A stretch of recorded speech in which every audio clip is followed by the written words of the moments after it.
Psychologist B.F. Skinner, interviewed by Barry Serafin of CBS News in Washington on September 7th, 1971. The struggle for freedom and dignity has been very important to free man from all sorts of unpleasantnesses in the world, particularly those arranged by other people who would control him punitively and so on.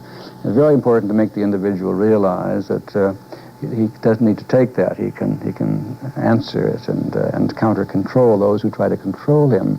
But it doesn't mean that he's free. When he's doing what he wants to do, he's not really free either. He just happens not to care that he's being controlled that way. But the philosophies of freedom and dignity have tended to make it impossible for those who see the next step to move on, because it does look as if we were controlling people. What is the next step? Well, the next step is not to impose new controls, but to change the kinds of controls which now exist. We are all controlled all the time. That's a fundamental principle of a science of behavior. Parents control children, and children control parents. Employers control workers, and workers control employers. And they do it badly, and so that the home is not a very effective environment anymore. The situation in which people engage in productive labor isn't really very good. People don't work very hard or very carefully, and they don't enjoy what they're doing. Now, that can all be changed, but it means that you're going to change the ways in which behavior is controlled. How, for example? Well, we've learned a great deal about the reasons why people behave, and particularly the ways in which they behave and enjoy what they're doing and behave because they want to behave, can control what they want, essentially.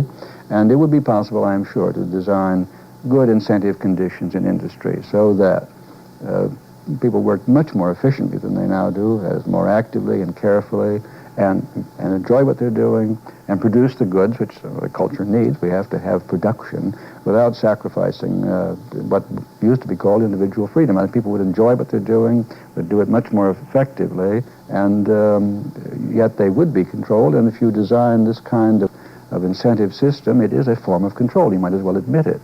What sort of incentives?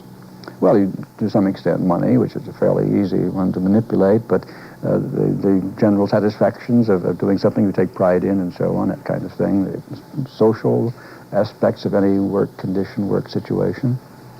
You also mentioned the home. How do you go about changing what happens in the home? Well, it would be very hard to accept our present family structure and make it a very reinforcing and rewarding place. In the old days, there were larger families and often servants around the house, and now it's narrowed down to a father and a mother and two children in either a small house or an apartment.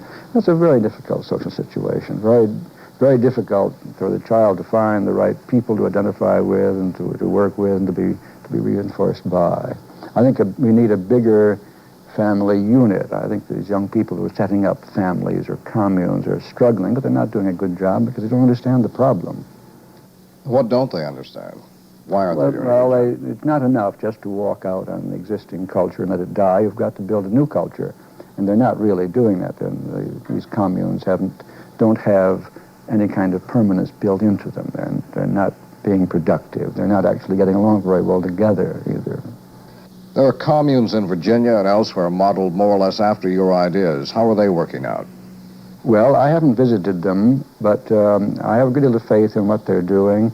There are many things I could only, when I wrote my book, Walden 2, I could only guess what this sort of thing would be like, and they're finding out. They're finding out how wrong I was as a guesser, among other things. Doctor, you're quoted as saying, parents have no idea of the proper use of reinforcement. I would prefer to turn child raising over to specialists. Is that how you really feel?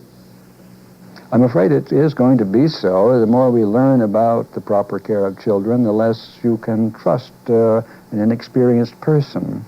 When I was a kid, my father repaired our automobile. He knew how to take the shimmy out of the front wheels and file the magneto and all of that sort of thing. Now, I don't know the first thing about it. Our car, I take it to a garage instantly.